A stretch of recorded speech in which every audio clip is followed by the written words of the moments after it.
So it is 6:38, and Sean, are you good to start our meeting? Okay, so 6:38, we're gonna start our meeting. We have a lot on the agenda to cover for tonight, and one thing that we need to take kind of out of turn due to my negligence when I was typing the agenda to be clear on it, so I apologize in advance.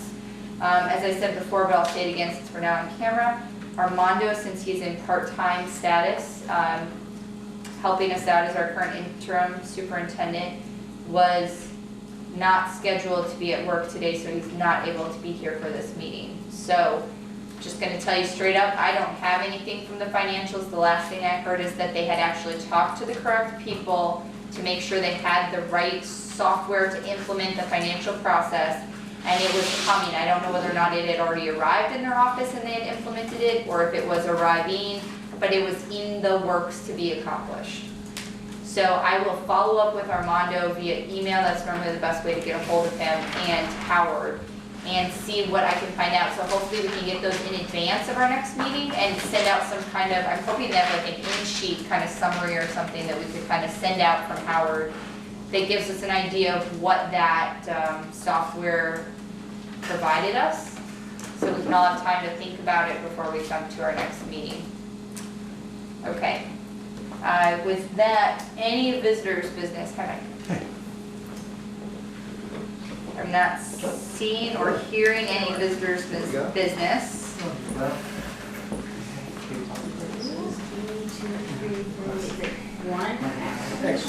Okay, I'm gonna ask Bristol. Bristol had said that they found a person to fill their empty slot, and would you like to tell us who that person is? Yes, Diana Clark. Diana Clark. And I don't see her here tonight. No, I don't know. I didn't talk to her though. She should have gotten all the. Okay, that's fine now. So everybody knows that Diana Clark is going to be the final person for Bristol, so we have a complete Bristol set again. And we have, everybody else should be still a complete set for people that are on the committee, so we should be good to roll.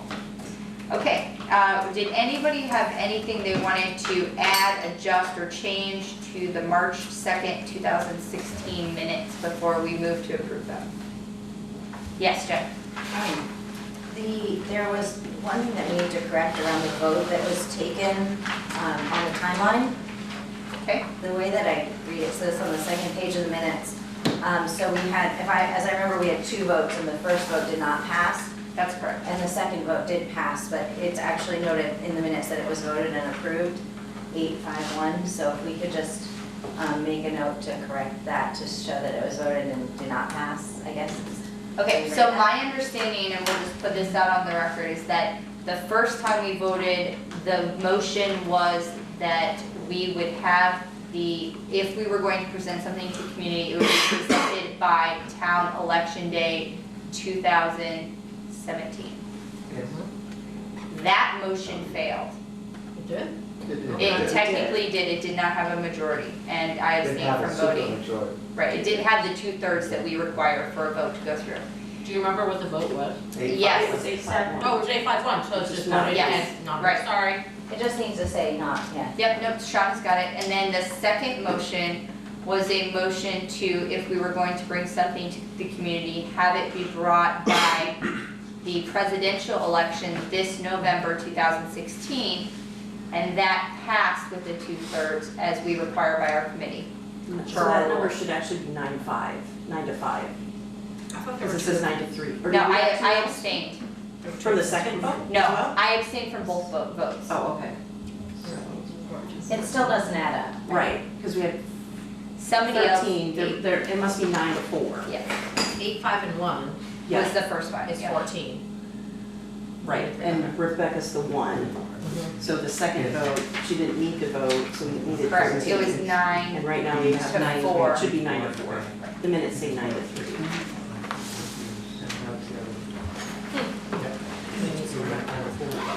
Yes, I wrote it down too, and I have 9 to 4 on Andrew's pad of paper that I stole. Thank you. My careful note-taking in action.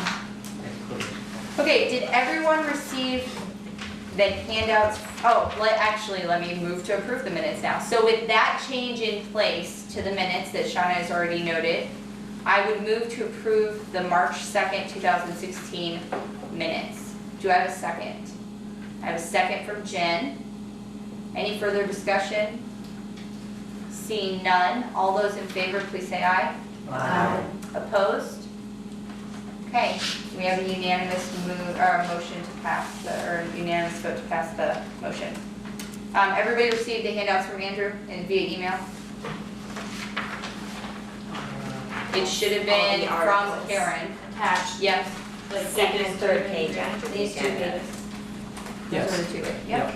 Okay. Okay, so what we're gonna do is, since you guys have those, the thing that I messed up on is going to be under other, and we're gonna throw other up here, because we had a working group that we had asked to work on a possible distribution of a survey or something like that to the communities, and it was Jen, Ed, and Steven who were on that, I believe. And they had an update and some information for us about that. I want to make sure that we get to them before we get into all of our other discussions. So whichever of you would like to have the floor may have it. Oh, wow, me too. I told you you'd be first. I said I'm sorry. Thank you. Jen, you want me to pass that out for you? So I think I handed it out to pretty much everyone except I think Kate and Mike. Didn't get a copy. Did anyone else not get a copy? We need 2 copies set aside, one for Karen and one for Herb of anything that we set out tonight. So just note to self. Will you hand those over? Do you want them? I can keep them. I'm going to give them both to Karen, I think, just to keep. Great. Can I see And- one? Yeah, Sure. I'll give it back. Do you want to give one to Diana as well? Yeah, Herb and Karen just specifically asked for it. If Karen has it, we can make copies from Karen for anybody else who wants it. So I'm happy to make sure if anybody misses a meeting and you want to contact me, we will go through the minutes and make sure that you get handouts of anything you did not get, or you can simply email Karen and ask her for any of the handouts that we have, if that's okay. But yeah, I will save another copy. Perfect, and I would hope that when we finalize this, that we can all have an electronic copy that we can reference. So Steve, are you okay if I start talking? Yeah, absolutely. So Steve and Ed and I worked together to put together a draft of a survey. What I want to say is that the goals in thinking about the survey, to me, is that we really want some input about what do we really need to be thinking about as a committee. I think up to this point, some of us have had more feedback from our community members in different forums, town meetings, or when you've had different forums, but for the most part, we haven't really gotten a lot of input from the community about what things do they care about. So we spend a lot of time talking about the things that we care about, or we think that our communities care about. So my hope is that in my kind of goal in putting together and working through this survey was that it should help to say, what are the things that we really need to focus on? What are the things that maybe we've been focusing on a lot that actually aren't a concern to our communities? And so basically the way we structure this, and you guys have a copy, is just a really brief introduction, like 3 sentences of what the heck is Act 46 in case you haven't heard of it before. Some of that language is taken directly from the committee's charge. And then asking them to rate their priorities or their kind of top 3 for things that are exciting. So you could think a lot of this came from our opportunities and our challenges list that we made. Obviously very simplified and boiled down, but kind of what are the things that people are really excited about as they think about a unified union or some kind of unification, and then what are the things that people are really, really concerned about. And we tried to structure that question about the concerns to make it feel not like all these, the listing of all the bad things that could possibly be around the corner. It was a little bit of a challenge to think about how do you put out a list of concerns to people, saying that these are things that the committee can think about and work on, and which of these are things that you really want to see the committee focus on. So any of this, I think that we would be open to any kind of discussion, suggestions, comments, changes. The third big question is about the different goals of Act 46, both from the legislation itself and things that our committee, I think, also has talked a lot about as related goals. And so again, asking people to rate those, like what things are they most interested or care most about. And there is a back, you probably noticed, it has some poor printing on it. The technology gremlins are not happy today. But it's wanted to have a place for some free text comments. I know we were talking about kind of wanting people to be able to add more comments, but really trying to have this be something that could be analyzed, where, you know, I think that the number that I got is that if we mail it to every household in our 5-town district, it's something like 5,000, neighborhood of 5,000 households. So even if you get a 10% return on that, that's, you know, 500, you know, pieces of paper or survey, you know, comment boxes is going to be really difficult to say what are people trying to tell us. So Steve, you know, Ed, do you guys want to add anything? I don't think so. There's two other, after the 3 ranking questions, there's another 2 questions at the bottom. One is sort of a, it's basically where do you sit on the spectrum of approving or disapproving. And the second question is, of course, what town do you live in? I don't know about actually asking what town you live in, but on the same basis of, but, yeah. Just in case there's no right responses from one town. Okay. We want to know All right. that, I think. I was thinking along the lines of when we do school budgets and whatnot, you know, the high school budget, we mush everything in a pile so we don't, yeah. Yeah. Except in this case, we are curious if there's differences of opinions. And possibly what community might need more outreach. Sure. If they don't have as much knowledge, they may need more. And not talk to the other communities that know something, but. Yes. What's the best way, most efficient way to provide you with feedback about this? Are we going to do it tonight, or do you want it by email, or? We're gonna do it tonight, Okay. because we need to make this kind of a quick thing that we get out. We'll have an opportunity to either send out more or have more online or other ways to engage, but I think that we need to provide some feedback and allow it to keep moving. Okay. Would be our easiest way to just In get that case, I do have some feedback. Okay, hold on one second, because Ed looked like he wanted to say something. He's one of the creators. That's unfair. Jen did most of the work in composing all of this writing, which is just a phenomenal piece of work. My question is, do we have a budget to pay for We do. the survey? How much? Well, we had allocated, I believe, around $20,000 for this total, and we only spent $16,500. Is that correct? That was my question, is what is this gonna Right, but cost? The isn't it survey's $16,500? fantastic. Is Yes. what your services cost in the VSBA's? Right, I think so. I think that was the- Okay, so $16,500 is what was paid for the VSBA's involvement and consultant and everything like that. So that does leave us with a budget. Obviously, it's not a huge budget, but it was allocated for things like attorney's review and I'm assuming community engagement like this where we'd be handling postage. And if I can have a follow-up question. Sure. The tally of the responses, is that going to fall on us? And I'm perfectly willing to do that if that's. I am not going to require that the people that create it automatically be the ones to tally it. I think that's unfair, although if you would continue, like to continue to be involved with it, that's fine. Okay, hold on, I'm gonna go back to Nancy real quick. Are you providing comments on it, Nancy? Okay, will you keep making your comments on the sheet of paper for a minute while I just, is everybody else doing comments or more generalized? I just have a Okay, generalized. that's fine, go ahead. I don't know what if other towns have a newsletter that goes out, but like the select board and those have sent out surveys within that newsletter. And I'm wondering if we couldn't try to like get our copies and add them to town newsletter. We've done a monkey, what is that? Survey. Survey Monkey through Front Porch Forum or something link that you click on the link, it goes to the Survey Monkey, and then you can actually input it and it goes back to some random person's box, inbox or whatever. Caleb? Yeah, I mean, that's what I was gonna ask about, if we do additionally, or maybe even, I'm a little hesitant on a mailing. I think 10% would be great, but 10% is a really high number to expect from a mailing. 2% is probably more accurate. And the thing is, like, you can probably do a mailing to every person in our district for $500. It's certainly for postage and like sending it out, and you get the cost of the mail maybe less than that. So it's not like it's a crazy amount.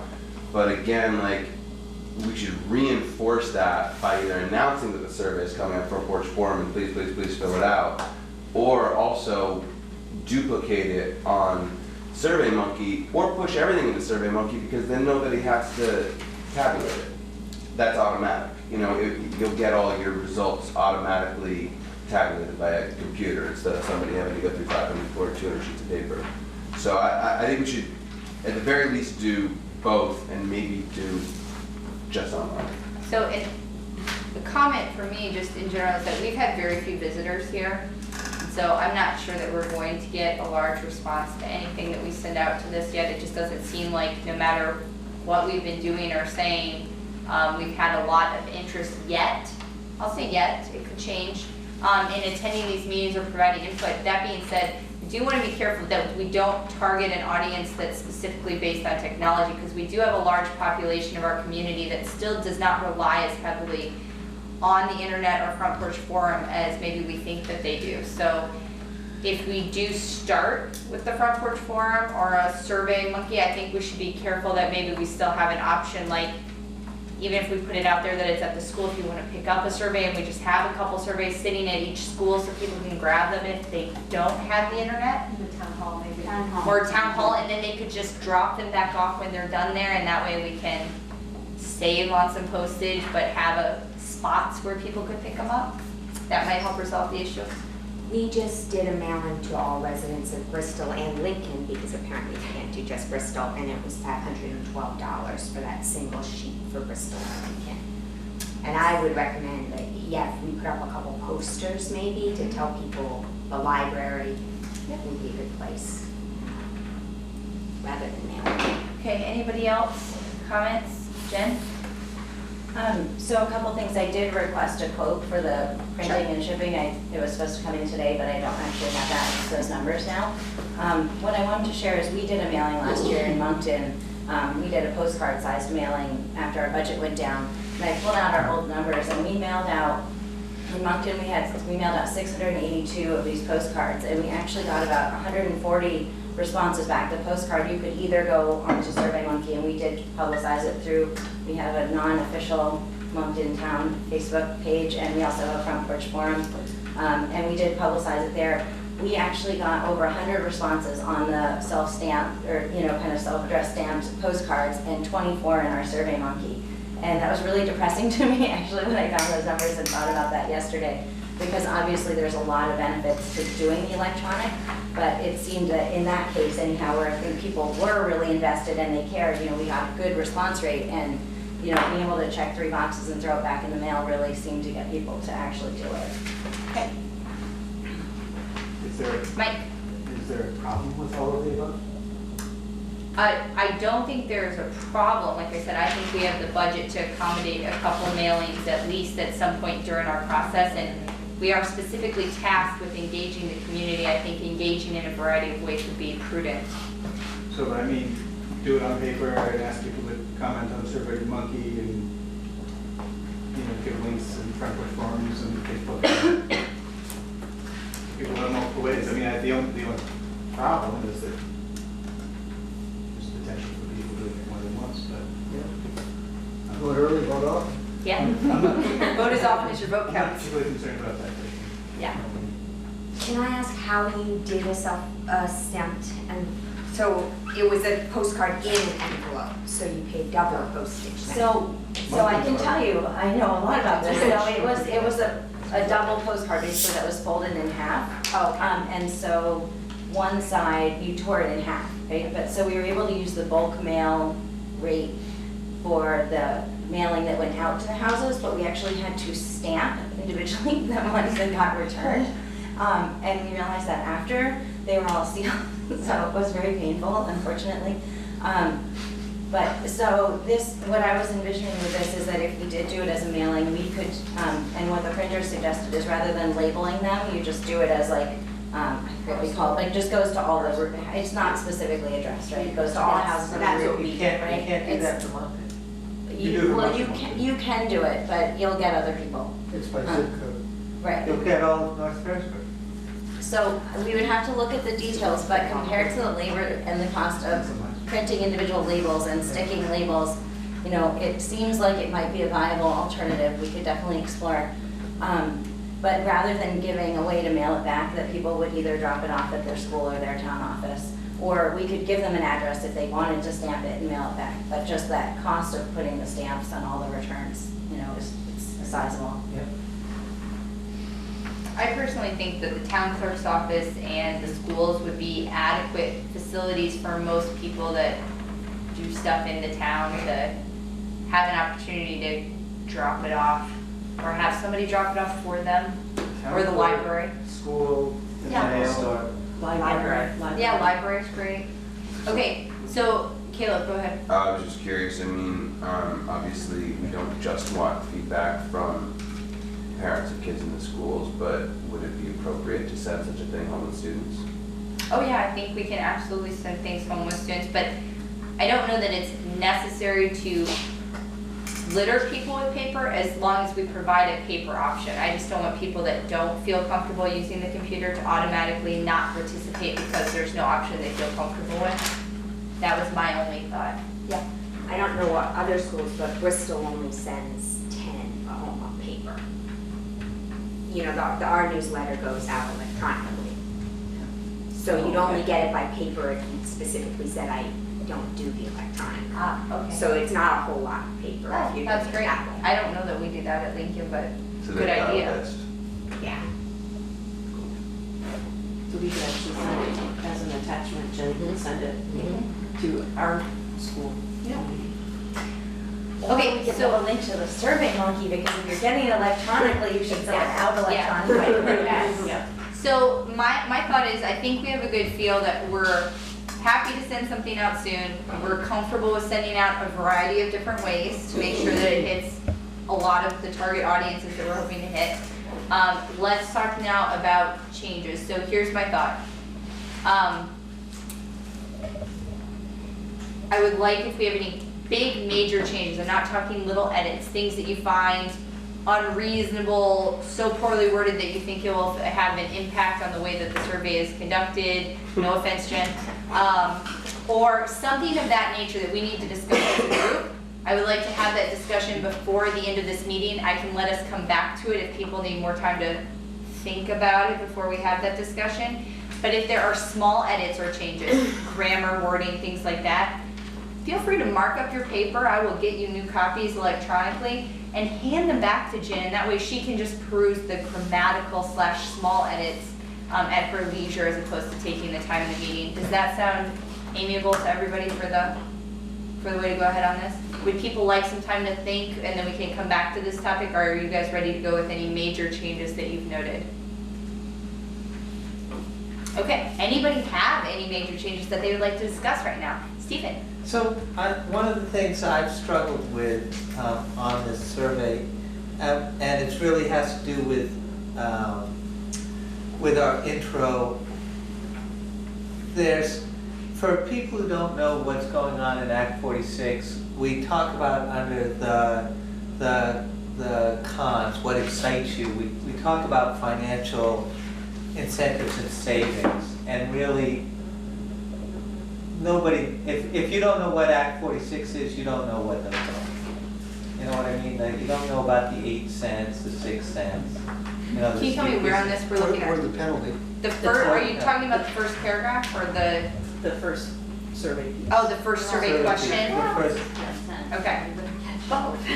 both, really. I mean, Okay. it's really a question for the group. Do they think that we should, is there a place where you think that we should spell out more clearly what the financial incentives or penalties are? Caleb? I mean, I think it's a good question. My kind of take is that I think these are broad enough that you're right, that some people might say, I have no idea. Right. I might suggest that we have an answer that says, I have no idea, because I think that that would be a good piece of information to get.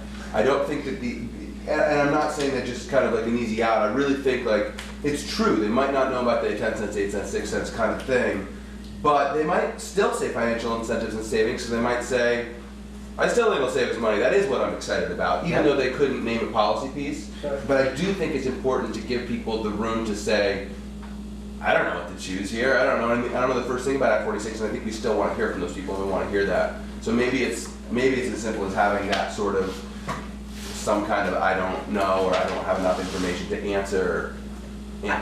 I also think that the last paragraph helps address that on the back, because it says if you'd like to know more about the work of the Act 46 Study Committee, we could put in there, or if you have questions about Act 46, and then direct them to our link on the ANESU webpage, because we do have a lot of information on there about Act 46 and our minutes from our meetings that have covered a lot of these topics.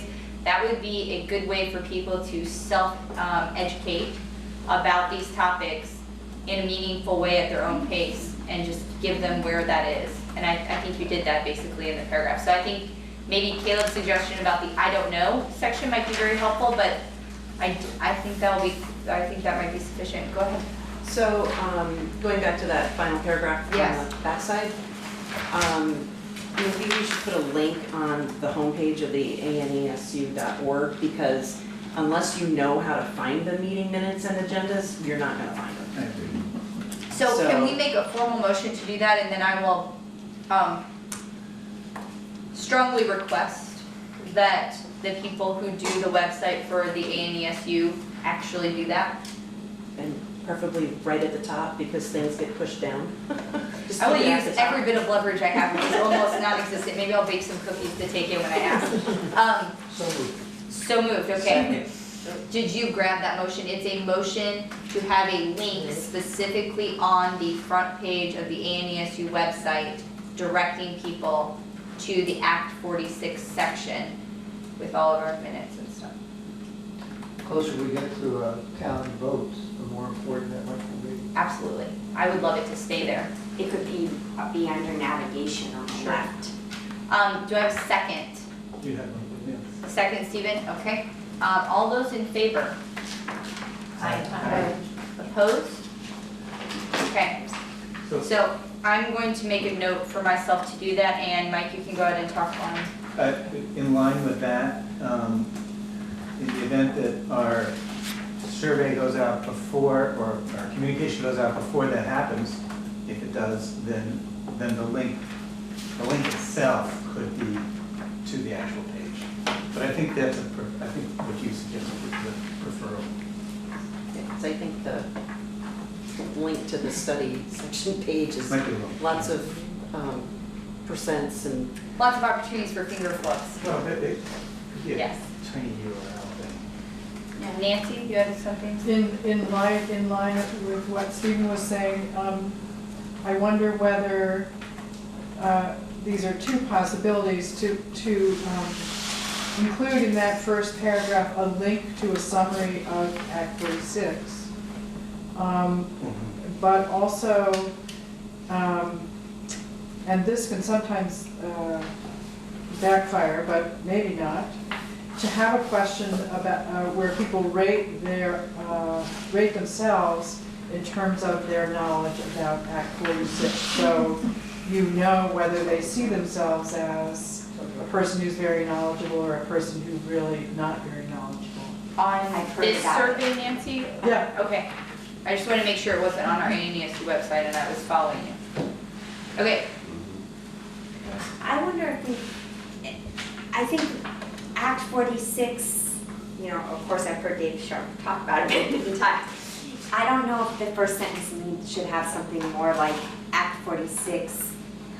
The purpose of Act 46 is to increase quality and equity in education and financial stability through merging the schools. Or I don't know if we want to go there or not, but it's not just merging the schools for the sake of merging the schools. There's a whole list of, I mean, it's a whole, if you're gonna list, listing the goals is a great idea. We want to list them all. We list them on the third chunk that says the Act 46 legislation calls out several goals explicitly and the committee has added several more. Please rate your top 3, and then it has a list Right. of both the legislative goals that were listed out and the additional ones Oh, we've that's true. enumerated. So I think although an excellent point. What if we made that the first question, so Sure, we people are can do that. thinking of those things as they answer the rest of it? Would that make sense to people? It's informative. I have no personal viewpoint on moving it around, so anybody else have comments about that, Nancy? I do think it's great, that's a great idea to put it first, but I would also say that I think it would be very hard, it certainly would be hard for me, and I think for many people, to rate my top 3, because many of those goals are equally important. So I'm wondering about going to the idea of a scale for each one, how important this is to you, not hardly, you know, I'd die for it, or not Maybe- really, I'm being facetious, but, you know what I'm saying, because it's impossible, it's not impossible, but it's a false choice to ask me, or ask the respondents, to pick 3 and rate them 1, 2, or 3. Because Could we maybe they're just- all so important. Can we maybe just say, please rate each item on a scale of 1 to 5, 1 being not important, 5 being very important to you, and let people put a number by each of them, if that would solve that problem? It would, as long as you use an even number scale rather than an odd number scale, because if you use an odd number scale, everyone goes to the middle. Oh. And people tend to the middle. I know not the intricacies of this, I don't care what number scale we use, but if that would solve the problem, I think, I just don't want to make this any bigger than it is, so I think we need to keep it kind of a tight, how it's tightly almost on just 1 page, so that's why my thought is that I don't want to have these big scales on it and then it become like 2 or 3 pages long, both for postage and for ease of people filling it out. Okay, Mike, I saw your hand up before, do you still have something you want to say? Sure, I'll stay right on that topic. I was going to suggest something similar to that. I was just trying to think of the piece of paper we're going to get back in a month, and it's going to have, like, oh, there's so many ones here, or there's so many, like, I'm trying to figure out what would be most useful, like what kind of data would be most useful to us. And I think that the scale idea will give us an idea sort of throughout. I still have concerns about the usefulness, honestly, about, you know, one's conflicting with each other. I think, actually, I'm thinking out loud and saying, I think this will steer us towards hotspots more than answer questions about what to do about them. That's fine. So, I also like the idea of going to a scale. Okay, so, right now, On that question, you mean? on all of them. So I'm gonna summarize so far. Right now, we're talking about taking chunk 3, moving it up to the first chunk to help facilitate people's understanding of the goals of Act 46. And then in addition to that, in all sections that currently ask for a rating of your top 3 by marking 1, 2, or 3, it will be changed to ask for a rating on a scale evenly numbered and chosen by Jen, although I'm suggesting 6 now is the magic number, 1 through 6. Or 1 through 4, okay, 1 through 4. I changed my mind, people, as I'm getting instructions from the sideline. 1 through 4, with 1 being not very interested and 4 having it of high importance, or however you want to use those words. Any other major changes that we want to discuss other than those 2 that have been proposed so far? Dawn? So my only comment, and I understand how difficult it is, and I think 1 page is important, because I think the information you might get on the backside could be very valuable, but I could see it being done, here it is. If there's any way to change the orientation or something, get it on 1 page, I think that will capture it all at once. Okay. Caleb?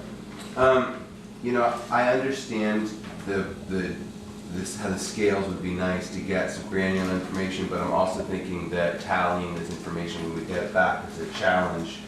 I think that, I actually kind of think that instead of 1, 2, and 3, and I would just suggest that we could say, please just rate your top 3 by checking 3.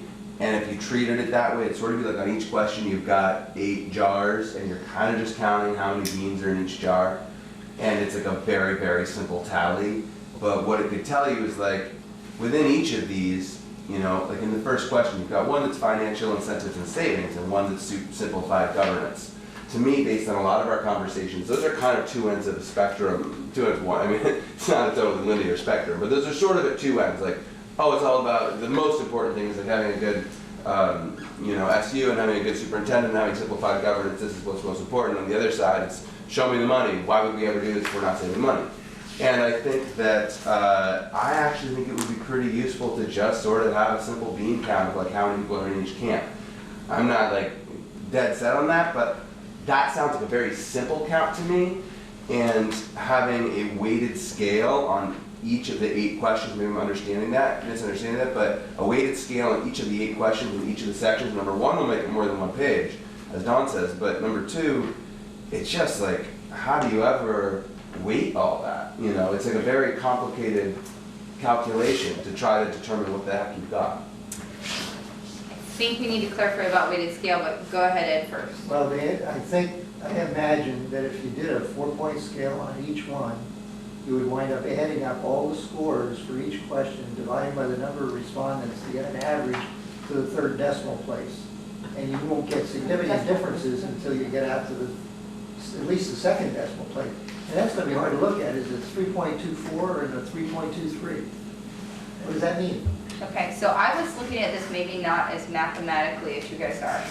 I was looking at it as a way to kind of see not only maybe the top one that everybody seems most hot about, but to be able to see how many items maybe people just think are really important, because when we're discussing it, I noticed a lot of our discussions, we don't just have 3 things that we find important on these items, and I thought the whole point of finding out how many areas people are concerned about are to make sure that when we're doing, say for example, articles of association, that we are working to make sure that areas our communities find important are specifically addressed, or that we've at least discussed those areas at great length to be able to provide our communities with a resolute decision that we've made about that particular topic.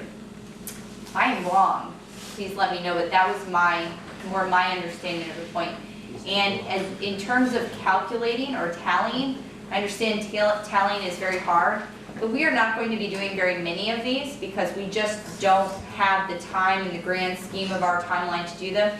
So I would recommend that we try to angle for as much useful information as we believe we can gather, that we can actually encourage people to still participate in giving us, if that makes sense. So I don't know where that balance lies. I'm just, That's what this question. I think we should be careful. We can add this right into the SurveyMonkey, so the SurveyMonkey can tally it and do all the graphs and do all of that. If that's how we're doing it. If that's how we're going, but we can, so we can add the hand-scored ones, as far as. Oh, I see what you're saying, just put them in, yeah. Go ahead, Keith. I'm just curious if we could combine the first set of what excites you about moving to a more unified structure with the last, the goals, because I notice a lot of overlap in the interest of saving space and making it more user-friendly maybe. Okay. Just something I noticed. Nancy. Well, I have some comments about the language we're using. I think it's the idea of benefits and challenges, or benefits and disadvantages, is a great way to that you framed it. So that, it seems to me, to help point to ways to structure the language in what's right on here, the first 2 questions. I think that instead of what excites you about, then would be what do you see as the benefits of? Because we want to try to make those 2 questions, we want to try to not lead people in the way they're worded. So that there's that piece, and then when you look at that first section, because of what we know and what we don't know about what this change in structure would do, what a unified structure would really do, I think we have to put in some qualifiers, just as there are qualifiers in that second question. So some examples are, what do you see as the benefits of a more unified structure? I think we'd have to say the possibility of more collaboration. I think we'd have to say financial incentives and possible savings. I think we'd have to say the possibility of expanded programs. Because none of those things are definite outcomes of the change. The possibility of school choice within the district and/or magnet schools. And on that first one, I would question the consistent curriculum with similar key learning goals, because if you think about curriculum as what's written and learning goals as what's written, we have those across our schools now. So I'm questioning that one. But going on to the second. Hold on one second, Nancy. I think Jen had a response to that one, and I know that it might be overwhelming for her not to give you some feedback back as she's writing down what you're saying. I'm just wondering, would it address your concern if we put the word possible in that question, so that it said, what do you see as possible benefits of moving to a more unified structure, then we wouldn't have to put it in every single answer? That would be fine too. Okay. Okay. And then you then in the second one, you do go at it the same way. What do you see as the possible challenges or possible challenges of moving to a unified structure? But I still think you'd want some qualifiers.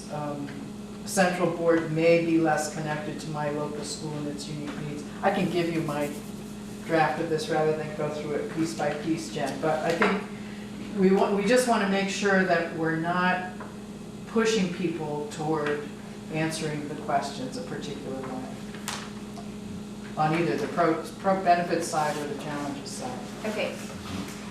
John, you had your hand raised? We haven't heard anything from Andrew, so I'm kind of wondering, as a consultant, if he has any advice for us. Always. Andrew. Oh, yes. One of the concerns I had about using the scale, a lot of them were expressed well in terms of what do you do with the numbers when you get them back. One concern I have with them is if somebody gets this in the mail and they say, I have to rate 26 things on a scale, I think they're a lot more likely to throw out the recycling bin and move on. I think you want to make it reasonably quick and easy with places for people to put in comments, because you're trying to get people to respond. I think that is the main goal. So that's my biggest concern about going to the scale, is that it may just overwhelm folks and discourage them from applying at all. Ed. Did Middlebury or Virgins use the survey? I don't know about Middlebury Virgins. I know that a number of districts have used online surveys. The most recent ones I'm familiar with are Franklin Central, which was online. It was a much simpler one. Grand Isle used one trying to figure out their structure. It also had like 4 questions with only a few answers. These are all great things to ask about, but I think that you have to keep in mind that people are busy, and if they see a page full of stuff that they're being asked to do, they may be less apt to take the time to fill it out. Okay. On that note, before we keep on going, I just want to say one thing. Jen, thank you so much for all the hard work you did and sitting here and very nicely listening to all this feedback, because without, but Ed told me naughty me because I didn't give you a lot of specific kudos, but yes, Jen, Ed, and Stephen, we appreciate the work you did, because without having this piece of paper in front of us, we would not be having this productive discussion. And I just want you to know that regardless of how much constructive criticism you're getting or thoughts, that the amount of work you put into it we greatly appreciate, and it reflects nothing on how we think that you did in preparing this document for us to start with. So, thank you. Okay, back to hands raised. Ed and then Mike. Deadline for having the survey out, back, tallying and reporting. As soon as I can figure out what the survey will be, I agree that is a very important thing. I think we have to have a deadline. No, I do think we need a deadline. I would just like, April 1st. what? April 1st. 2 weeks. To have the results. Sure. I first need the committee to actually make a motion to approve a survey, and then I would be happy to have a deadline. But I have no survey to send out right now. Mike? So Andrew, I agree.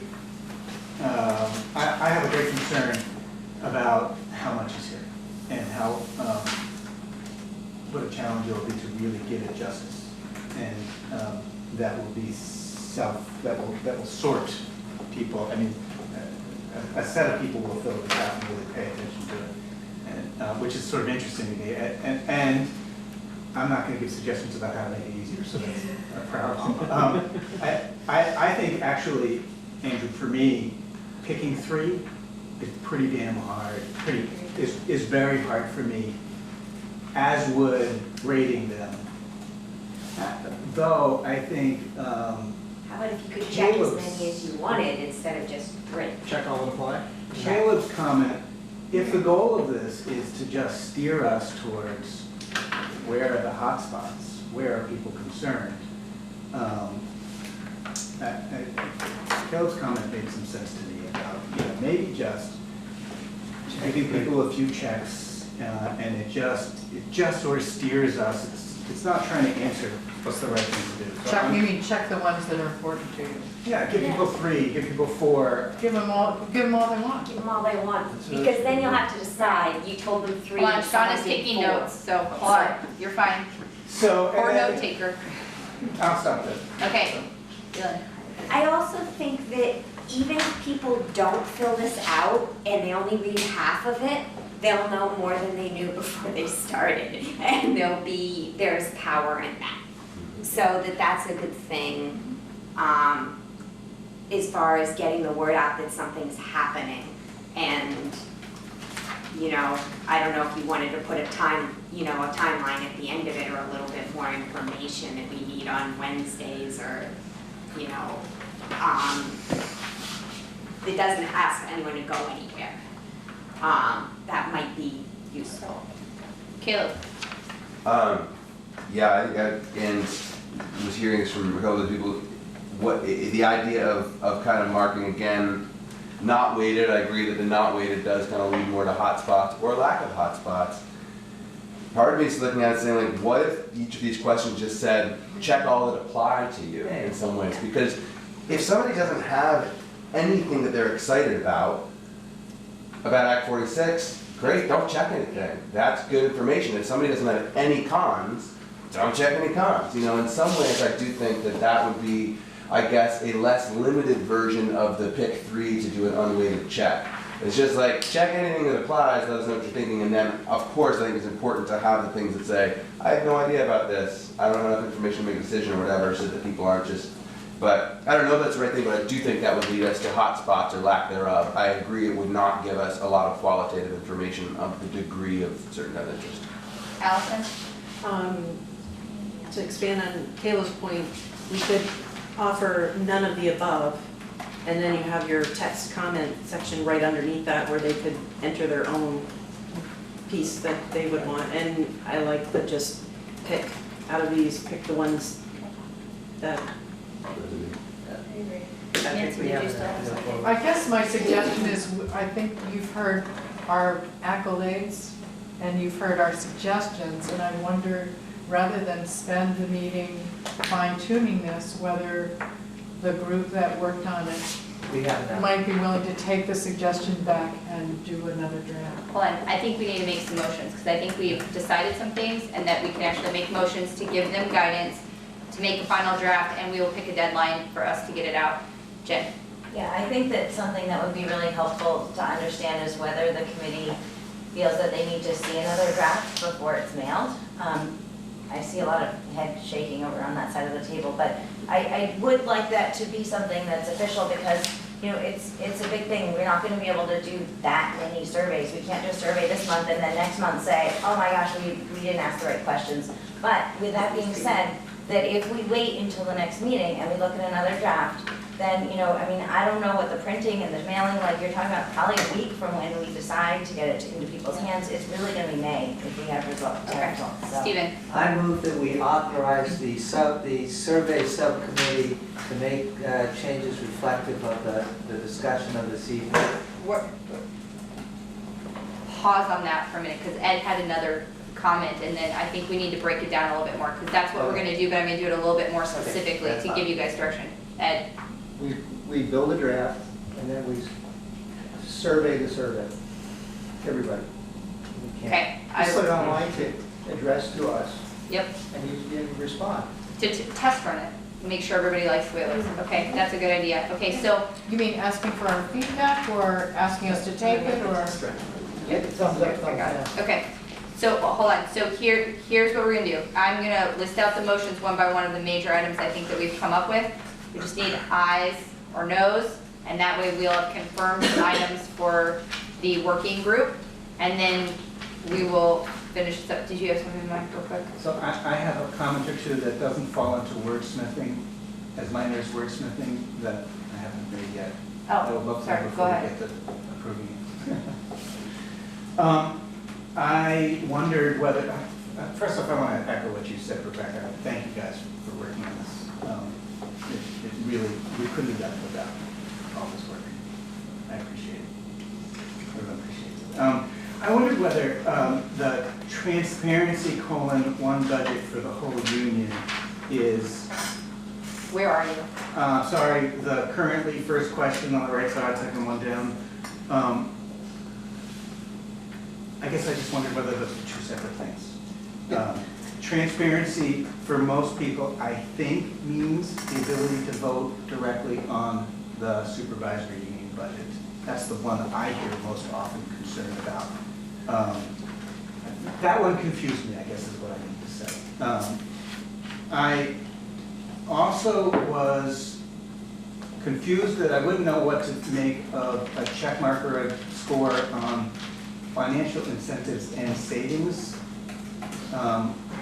because I think financial incentives are fairly clear for people who know it. I think savings is a point of contention that people believe in or don't believe in and whatnot. And then I think if I'll just use one more, in the second section, the voting school budget from the floor of town meeting would be hard or impossible. I think we know that voting from the floor would no longer be allowed. I think we know that. Andy, do we know that? And so if we do, then I think we should say, there would no longer be voting from the floor. The choice there is either Australian balloting, not from the floor, or having one meeting in one place at one time where everyone in the district would go.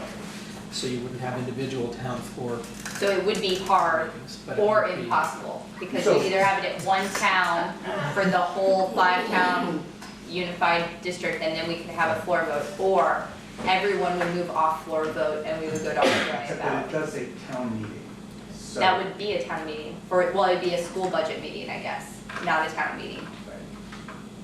So But there's we have just school another meetings point. within our town meetings anyway. We wouldn't anymore if we But went I'm to saying have they're already right. separate. It would be like the Mount Abraham budget meeting that is had, but there would be a floor vote at that meeting, and it would be for the unified district instead of Mount Abraham. It's allowable under the law, I believe, because Dave Sharp has suggested it to me as an option. Whether it's realistic at all, I don't know, but I'm pretty sure it's technically allowable. I don't think there's any part of Act 46 that precludes that from I'm happening. sorry, I read town meeting, and I just wanted to reference that whether we create a new structure where there could be amendments from the floor, there will no longer be the ability at town meeting or at a town school meeting for there to be adjustments in the budget. It would be a If school we- meeting. Edit. Okay, There will so, no- am I being clear? There will no longer be a Yes. Moncton school meeting Right. where. because there will no longer be a Moncton school, it'll be a unified school district if that And was. so I just want to be clear. Yep, There might still be a Moncton school. We Yes. certainly But don't- there won't be a multi-school district. yes. So, anything else back, were those your three? And then I, at the risk of, I don't want to make it longer, but I think more space for comments. I'd like there to be, I'd love to see more space for comments if it's possible. And then a question, would we want to give people an option of putting their name on? Sure. And if they'd like to be contacted, that would be fine by me too. Jen, you wanted to respond to Mike, do you still want to? Yes, I would. So I would love to welcome Mike and anyone else, as you mentioned earlier in the discussion, like if you have suggestions on how to word things better, please write them down and give them to us. Because no one can think as well as this many people about what to call things.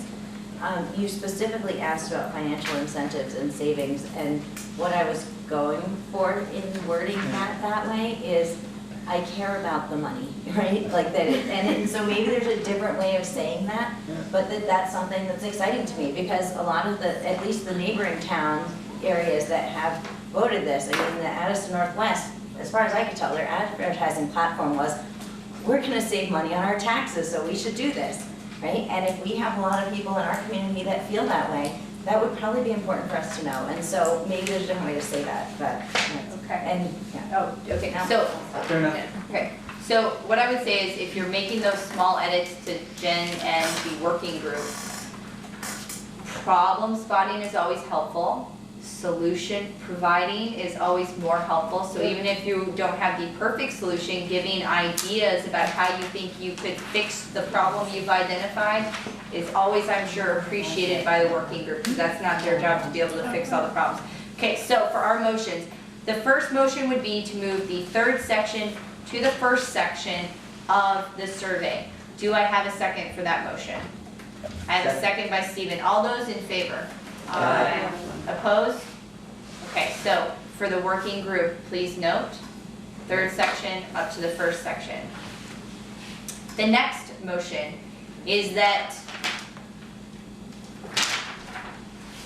instead of rating the top three by marking 1, 2, 3, we will allow for people to simply check all that apply with a comment added for a I don't know or none of the above.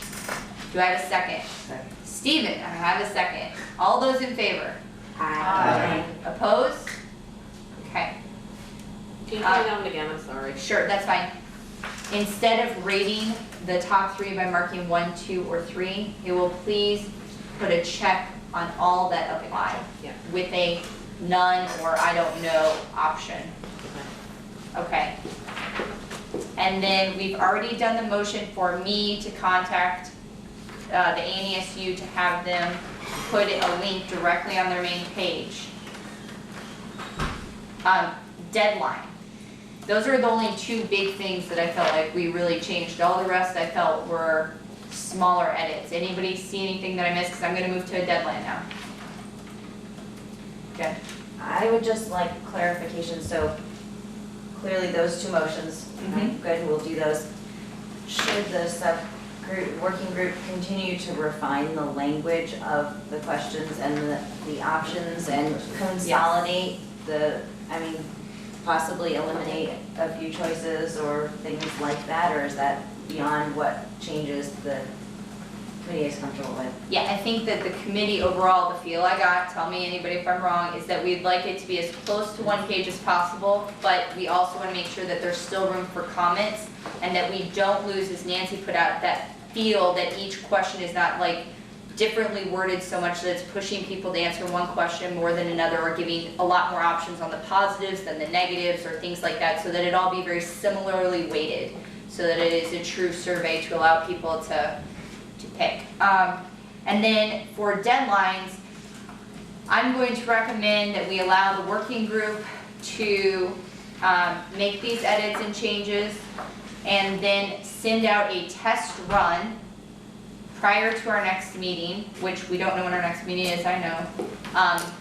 But would a week be enough time, or do you guys need 2 weeks? I need to know from the working group how long we need to edit and change. 1 week? Okay, so Nancy. I just want to say that in addition to your very fine summary of what I was saying about making sure the questions are worded in such a way that they don't push the respondents in one way or another, I think that we need to make sure, and there's some suggestions in what I gave you, Jen, make sure that we're not suggesting things that things will necessarily happen under a unified district that are only possibilities, okay? Because I don't think we wanna, I think we wanna be as honest as we can about what we know and what we don't know. Okay. So I'm gonna give the working committee today is the 16th, that by the 23rd, the changes and edits will be made unless they notify me differently that they need more time for some reason. And we will put out the survey monkey of that to our group as a test run no later than the 24th, so you should expect to see that go out. And then all responses need to be back in, I'm gonna be really mean here, guys, by the 25th. You get basically 24 hours to respond. Let's test out how many responses we get. And note any major glitches or actual errors or something that you note. Also, during that time, when Jen gets the information from me, to me about the estimate for sending out postage, I will have Karen send out that information as one email so that everybody gets to see it. We cannot actually have discussion via email, so if you have a concern or something else that you need to talk to me about before our next meeting, you need to do that individually via phone call so we don't violate any open meeting rules. But that will be a way for everybody to see what we're looking at for a postage send out. Did anybody want to make the motion not to send it out via postage and only do the option to go pick up and deliver at town clerk's office, library, and schools instead? Because I'm happy to entertain that motion if somebody would like to make it. Elin? I want to say that if we are going to mail it, then I think it's really important that we have a little more information on the back that's not recommending that people go to a website. So like when our meetings are, that we're planning, looking towards a November vote, or just a little bit more if we're gonna spend that money. Okay, is anybody want, I've seen head nod, but I'll make the motion. I move that instead of doing postage at this point, we do the Survey Monkey, a posting of a link via Front Porch Forum or Facebook's where they're applicable, and provide hard copies at the schools, libraries, and town clerk's office in each of the 5 town areas to allow for people who do not want to take this online, as opposed to doing postage this first time around. And then based on our response rate, we could then follow up with a postage mailing of this same survey if we do not get a good response back from people that way. And we would then have the cost and everything as well and be ready to send it out. Can You we got that, add, John? What? Yeah. can we add the option to request a mailing? People are more comfortable. We put it in Front Porch Forum that if they would like a mailing, they can email myself and I will get them a mailing. That would be fine. I mean, I'm willing to, yeah. Yeah, I mean, we could pick a contact and we can put that information on Front Porch Forum that if somebody needs us to send them it personally, happy to do it. Okay, do I have a second for my long-winded motion? Basically, we'd be holding off on the postage mailing. Elin? Okay. All those, or should we have further discussion? Mike? Discuss. So I think one of the purposes of this is that it is yet another way of waking people up, whether they fill it out or not.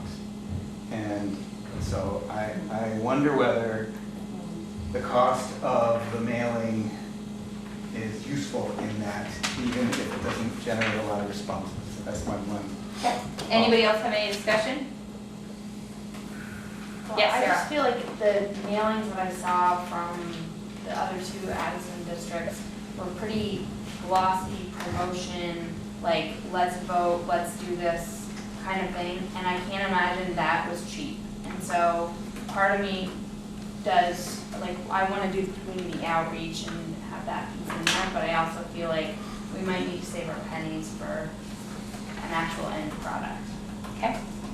Any other discussion? Stephen? And I sort of, now that Sarah mentioned it, I have to agree that if I put this out at a mailing, it looks not very, I mean, we would be a while making this into what I would call a professional product.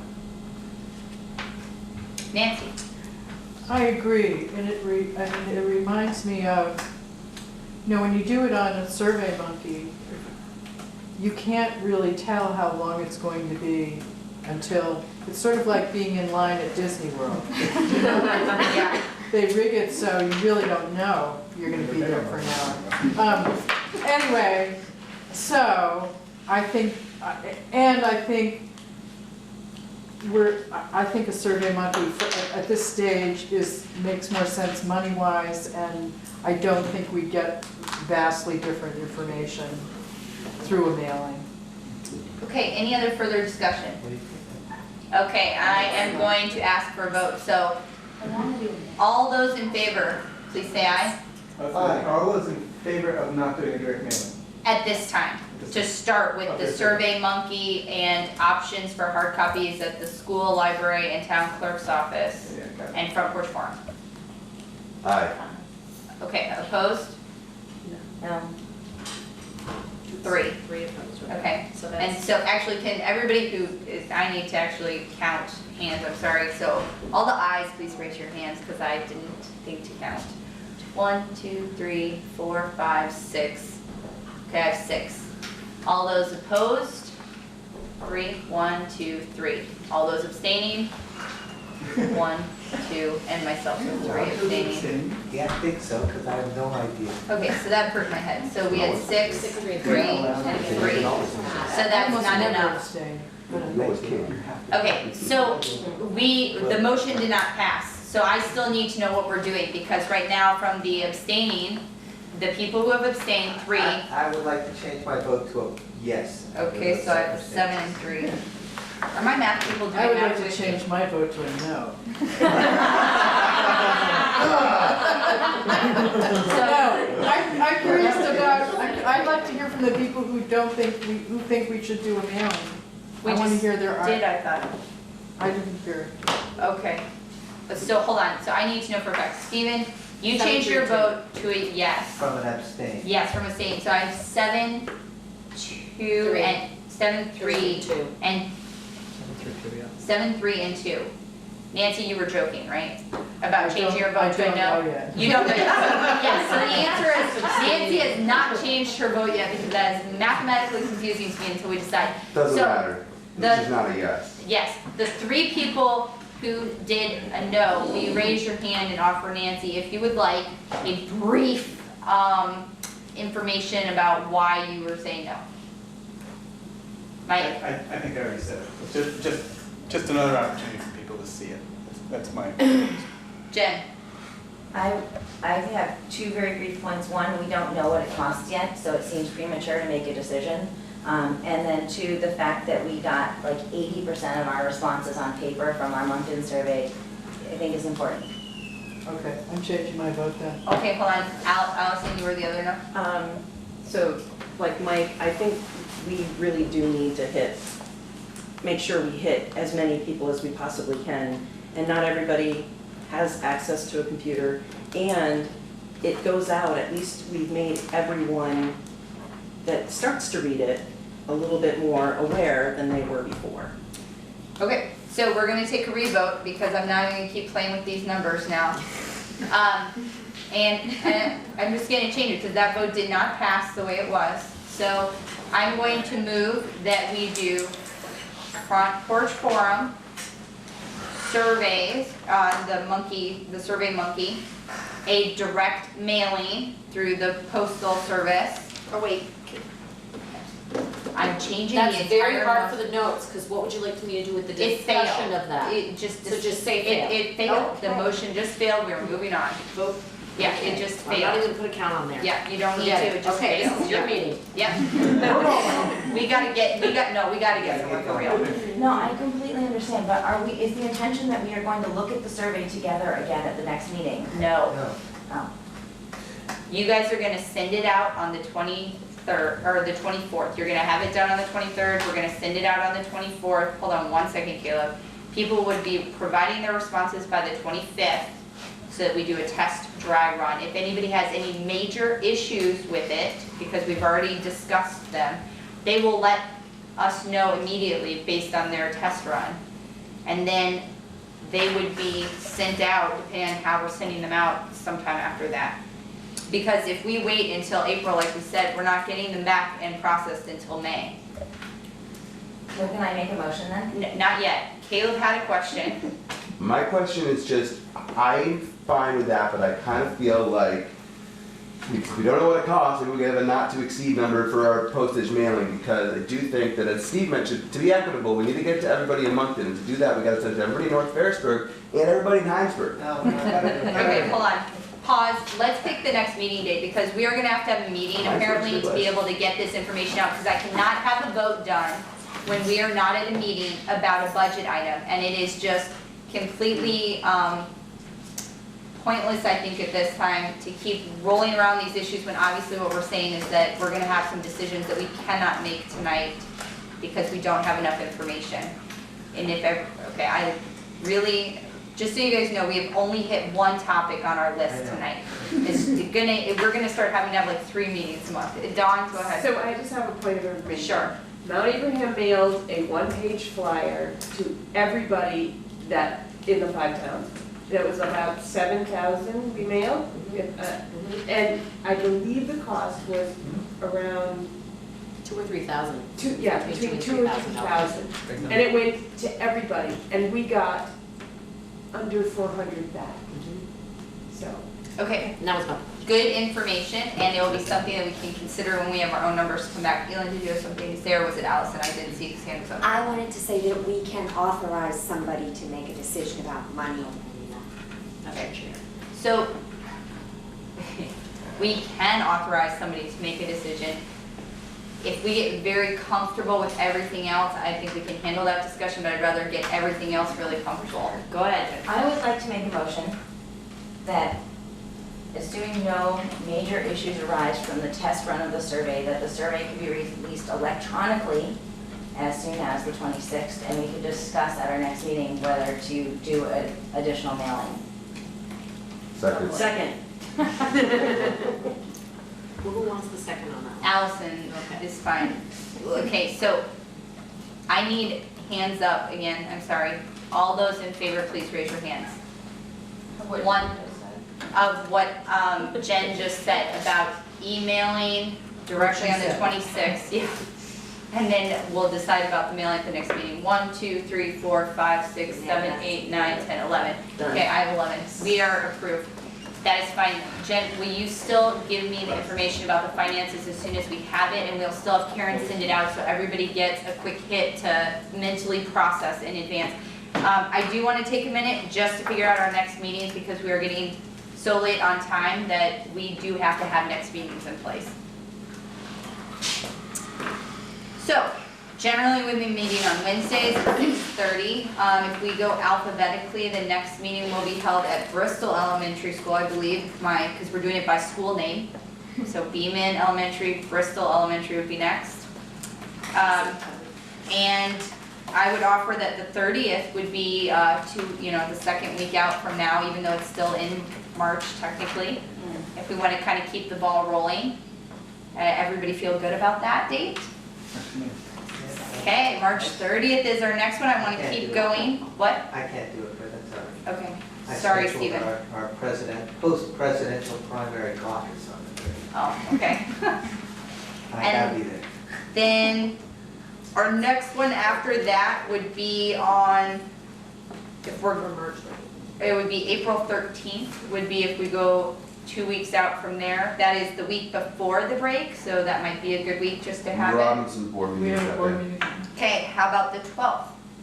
That's a Tuesday night. I cannot make that one, That but might be Melnie's board. it's just No, me. my name's the 5th, and That's that's a board possible meeting on the minute 9th. that Okay, week. but I don't know. The following week would be good for me, April 20th, of course, that's during school vacation. Okay, I will not, I'm just gonna let you guys know, I will not be in town from the 14th to the 22nd. I'm on my reserve tour, so Jen will be manning if we have a meeting, the chair position, which would be very exciting, so leave that as a possibility. So Does does, Tuesday, 4/12 not work? I don't know, does the 12th work for everybody else besides Caleb? I heard Caleb say the 12th did not work for him. The 12th is a Tuesday? 12th is a Tuesday, yes it 12th is. is a Beaman board meeting. 12th is a Beaman board meeting, okay, I have the 11th. I'm, Beaman board meetings at 12. BES meeting. select DES board. meeting, Well, our okay. meeting's early, Yeah, it's 5:30. it's 5:30. Oh, on the 12th? Oh, and ours are would that work for you guys for 6:30? Well, it would certainly create an end point. It's gonna be an hour, that would be. But if we're going alphabetically, that will be where? In Bristol, or no, it would No. not be Bristol, the next one would be, let's see, Lincoln. Lincoln. What if we, We could alter, I had just done it so that it would be not look like we were making any preferences. I would be happy to adjust the schedule if we need to have a different location come first. Lincoln won't be offended. I speak for Lincoln. well, if we had the meeting in Bristol on the 12th at 6:30, and you guys were a little late, could that, Would that work? It's Yes. just me. it's just you. Well, but I'll come with you, it'll be fine. Okay, so let's do the 12th at Bristol, which means why don't we do the, oh my goodness. let me The try. 30th. The 30th at Lincoln? Is that okay with everybody? Okay. So 30th at Lincoln, So the, where's the third, oh, this 30th. yep, the 12th at Bristol. And then do we just want to do that, the 27th? Yes. 27th Yeah, is- let's- 27th is Policy and Governance Committee meeting, so that. 26th? That's Man, why superintendents leave. I know, I'm Just saying. saying full of options And the here, only people. people that are gonna vote Jazz. at My son option. is soccer. Yeah. Hold on, do we have anybody on the Policy and Governance Committee in here? We do, we have two, okay, 3, okay. So that's not an option, the 26th, I can't make that one. you can't make that one. That's Probably fine, fine. okay. Well, that might be the meeting where we're picking what structure we're going with, right? We're Well, doing let's, the- we can always adjust these, I'm just trying to get us dates saved. So How about if that we, Thursday? Or Monday. Oh, no, Monday doesn't work for someone. yeah, Thursday the 28th, I mean, no, okay. On You know what, let's leave it at the 12th. Everybody, if you could look at your schedules for the last week in April and the first week in May. That's good. What? Let's do it. No, I'm just saying, the last week of April and first week of May, you guys look at your schedules. The next time we meet on the 30th, have your available dates and let's keep working out. Because toward the end of the school year, things are always gonna get busier, but we need to keep our pace really moving, I think, if we wanna keep making some progress. So if we do every other week as opposed to twice a month, I think we'll be on a very fine schedule to just keep our momentum going. Can I Jen. suggest Monday, 4:25? You can suggest anything you like. I don't have a problem with the 25th. Anybody else have a problem with the 25th? I have 2, I have 3, so no, it's not looking like 25th is gonna work. Yeah. I'm just concerned that as we get closer, then the dates get harder to find. Well, surprisingly, I do too, but 2 weeks out, or 2 meetings out seem to be our general trend of being able to schedule. So I'm happy that we have 2 in advance. I would just ask that we try for people to look for things last week of April, first week of May, because we do need to keep this pace going. Okay? Does anybody know how to work that electronic thing where you can put out a bunch of dates and everybody can choose which Yeah. date works for them? Who knows how to use that? Who wants to be in charge of doing that for our, not the next 2 meetings, but like the meetings out, so we can start getting those meetings rolling that way, so we don't have to waste our time in these meetings? That's awesome. Can somebody be in charge of that, Stephen? Will you be in charge of that and start on the last week of April and first week of May, however you do it? I don't even know how that thing works, but What I will do is you just, I'll give you all of those dates, you just tell me the ones that yes, you can do. thank you. Yes, and we're gonna start doing that, people. So we're just gonna start hitting you out with these emails for dates. And that way we can easily schedule and hopefully save some time in our meetings. Look at me being technical Can you do the savvy. maybe? I don't know if there's a Can you do the maybe. maybe function? Sure. Thank you. Okay, Can There you is put a me on maybe. that list, please? If you want, I'm gonna take her. yeah, Shauna needs to be on There's a the lot of other meetings. Shauna, we would like you at the. Okay. And actually, can we also put our fine video cameraman on the list as well? Because his attendance is very useful also. I just need email addresses, stop by afterwards. and get- Okay. Just to clarify, next meeting is Lincoln. Yes, next meeting is March 30th at Lincoln. The meeting after that is April 12th Sure. at Bristol. And who's in charge of asking Bristol to make that happen? Is that Karen? I would like it if the Bristol chair or somebody from the Bristol thing would just follow up as well to confirm with the custodian and things like that, that they're, have everything ready. And then we will let Karen know as well, but just giving people as much heads up as possible. Okay, we need to move on, so I'm going to thank you guys. I know that manhandling projects for writing is not easy, and that it's just a hard task with so many bodies, but I do think we're doing a good job moving forward with this, and I think we're gonna get to see at least some results from these efforts. So we're gonna turn the floor over to Andrew to talk about the handouts that he gave. We will not be doing the financial information tonight following that, and we'll see what else we can get to after probably not much, but we'll do Andrew's handouts and then we'll try to work from there. Go ahead, Andrew. Great, thank you. And I don't want to take too long. I sort of intended this to bring back this sort of one-page look at the articles. It's just kind of a reminder of where we're going, and to just talk quickly about them so that you've got these things a little bit fresher in your mind than last fall when we first started talking about these things. In the end, when this committee puts out its report, it's going to include a number of different sections. There'll probably be an introduction that the committee will figure out how it's going to write, which will be pages of words talking about why you've come to the decisions that you've had and what you think about them. The articles are a standard format that are used for a bunch of different things. So as you look at these, some of them don't apply because you're not looking at building schools, for example. In my mind, they fit into three different categories. There are ones that are standard, that there aren't a whole lot of choices about. There are ones that are going to be determined by whatever structure you decide that you want to have. And then there are ones that the committee will need to make decisions about. So starting off, the first three are ones that are going to be decided based on what structure you decide. And so once you've decided what proposal you have, those will simply get filled in to satisfy those. Article 4, you're probably not going to be proposing any new buildings, so that'll be none. Article 5, plan for the first year of operations, that is probably also going to be to stay the status quo unless some radical proposal comes up about making dramatic changes, which I don't foresee. The next couple are pretty straightforward. The assets and the debts all get merged together. Then we get to the ones where where the committee will need to make some decisions. Article 8 and 9 have to do with the board of directors, assuming that you have one board. And so you would be deciding how many folks you'd want to have on the board, and you'd also decide how those people would get elected. As we've talked about at a couple of meetings, that this is something that your attorney will need to bless before this goes to the Agency of Education. There are a few options that you have. One is a proportional representation, in which case a single board might look like your Mount Abraham board does now, with people elected from each community based on population.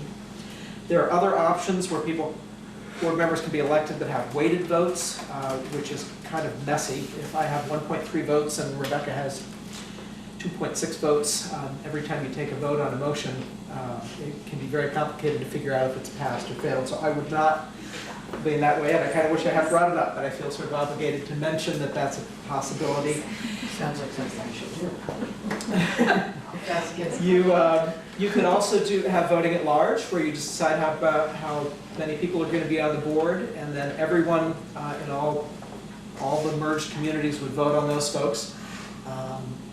There's something to be said for that, but you could also have an 18-member board with half the town of Lincoln being on the board and nobody else represented if they all ran and got elected. And that's obviously a little absurd, but sometimes people have concerns that maybe the larger towns would have folks who are more popular, and maybe the smaller towns aren't guaranteed as much representation.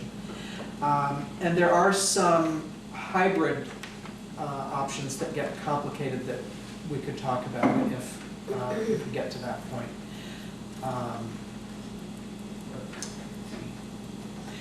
So I don't want to get too much in the weeds, but I just do kind of want to stop there, because this is a decision that some committees find very easy. I was at a meeting earlier this week where they said, let's just do it proportional, and everybody said, uh-huh, and they nodded their heads and we moved on.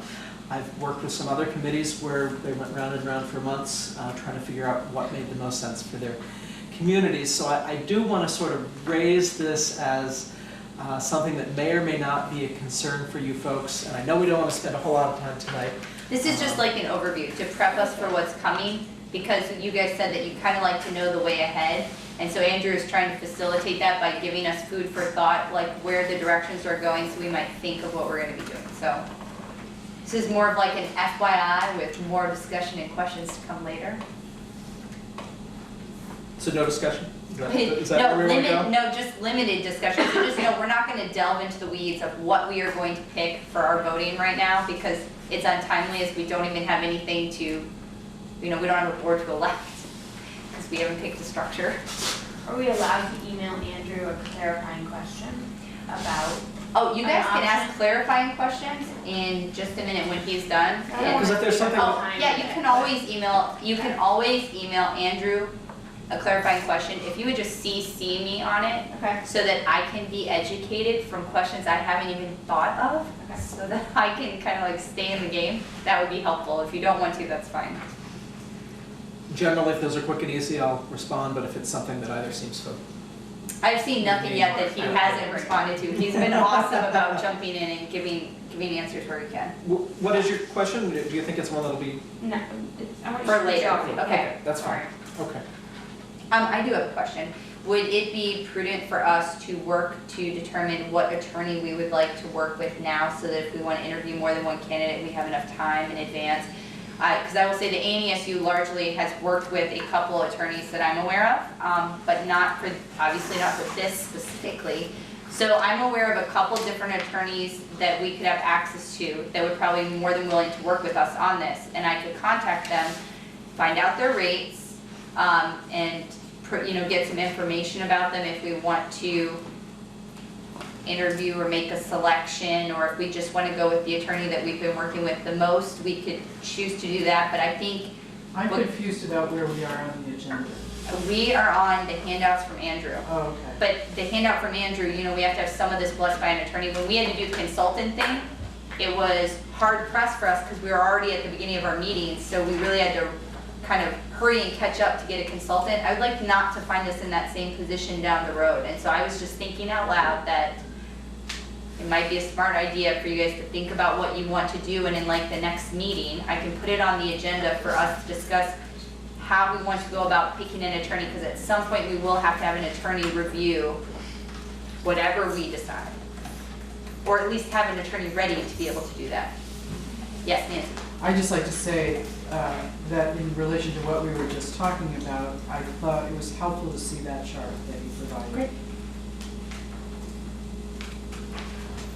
Okay, so attorney on the brain, I'll put it on the agenda for next time. Think about what you guys would like to do. And we'll want to make sure that it's attorney who's used to dealing with the equal, with representation, yeah. So yes, the calculations, if you do want to go with a proportional model, are straightforward. So I just threw in the 2010 census population into a spreadsheet to give you an idea what those look like. You would hope that under the board size that all of those numbers would be close to a whole number.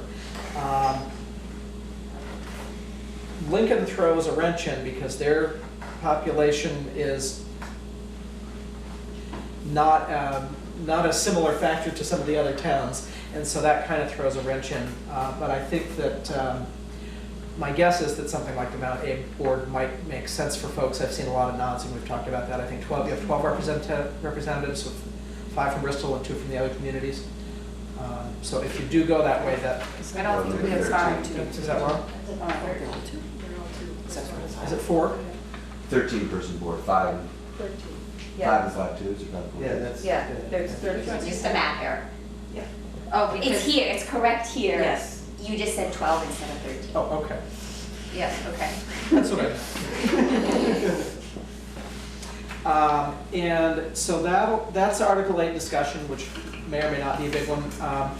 Article 9 is simply a matter of distributing the initial elections so that roughly a third of the folks will start with a 1-year term, a third will start with a 2-year term, and a third will start with a 3-year term.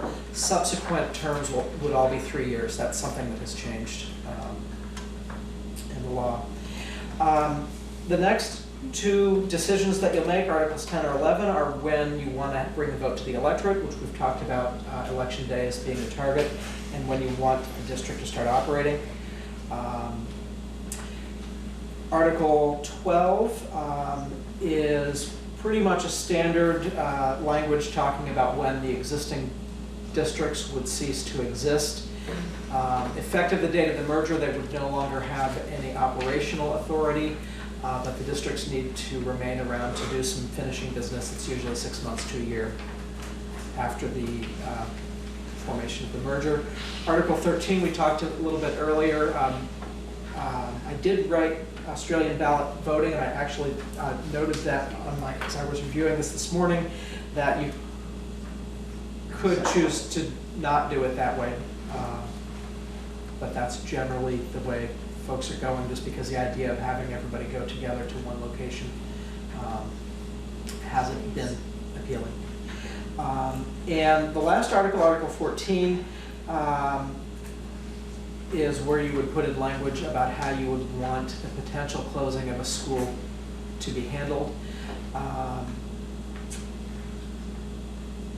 And so in the law is that there's a minimum of 4 years before you can close a school without some specific things happening in statute. You can add some additional restrictions or requirements. I did want to note that I saw some feedback from the Agency of Education that was pushing back on some proposed articles that were trying to be fairly restrictive in terms of what would need to happen in terms of closing the schools. So that it's just a word of caution that you wouldn't want to pick some hugely long amount of time or some incredibly high bar to pass. Because the question is whether or not that really meets the goals of Act 46 if you're tying the hands of some future board for many, many years to come. Eli? Is this where things like selling selling property back to the town for $1 or something like that about disposal of property would go? Article 7. That actually goes in Article 7. Okay. And So, I read that. and a lot of that language is standard because the state typically helped with the financing of school buildings. That may or may not apply to your buildings. We can look into that in more detail. The typical language is that if the building were to no longer be used for educational purposes, then the town where the building is located for the elementary schools would have a right of first refusal or the ability to buy it for $1. There's some language in there about any improvements that you've done between the time of the merger and the time of the sale, and that they have to use it for, I'm going to get the language wrong, but for public good or for some sort of municipal purpose for some period of time so that the town can't just flip the building. We'll get into the weeds on all of these articles once we get there. Again, this is just sort of provided as an overview. Nancy? In terms of the outline that this provides, I think it's really helpful. My question about it is, I've seen a couple of other articles of agreement that have been approved, and they include a couple of other things. And I'm just curious about whether why they're not on the list, or maybe they were just extra in these other districts. But one of them was about really laying out the parameters should a future board offer school choice among the schools, like under what conditions, the issue of socioeconomic equity being considered, the issue of transportation, what factors are going to be considered, that kind of thing. And the other one is about how there will be opportunity for local input on particular things such as budget development, hiring of a principal, that sort of thing. And they were Articles 15 and 16 in one of the examples I saw. one of the approved examples. So I'm just, Do you know which town it was in here, which district? Rutland Northeast is the one I was looking at. That will just help Andrew if Yeah. he's looking it up. So I can answer at least part of those. And yes, you could put things in the articles. The typical language that I've seen around your first point, where students might have choice, is that you would say, articles would say something along the lines of, for the first year of operation, students will go to the schools that they do now. After that, the school board can make those decisions. And then it lays, in this one, it lays out the criteria, what criteria would be used, would have to be met for a school choice system to be enacted. Wouldn't that be overreaching the Act 46? Why don't we take a look at it and actually bring in the language from the Rutland Northeast, or send it out to everybody, and that way we can peruse it. Jen, I saw your hand, and then Mike, I saw your hand, and then Allison, I see your hand, so in that order. So, I have a question. Can I Oh, the address second the question? second one? Okay. So there is some standard language around the budget issues because it's probably the way you operate now, but it does say that public participation is required in meetings. In terms of the principal hiring, I will look at that language because I don't think that I have seen anything like that. Is that in the Rutland Northeast articles? That one isn't, it's about, the Rutland Northeast has for local input, and it's very vague. I think we might want to consider having something more specific, but this is about policy and budget development. Okay, thank you. Jen? So I have a question that sort of relates, I guess, to the operating date. So I think we talked about this a little bit last month, but I'm assuming that we do put a vote on in November, right? And assuming it passes and yay, everything's good, then we would, what I've heard is that a lot of communities also elect their transitional board at that time.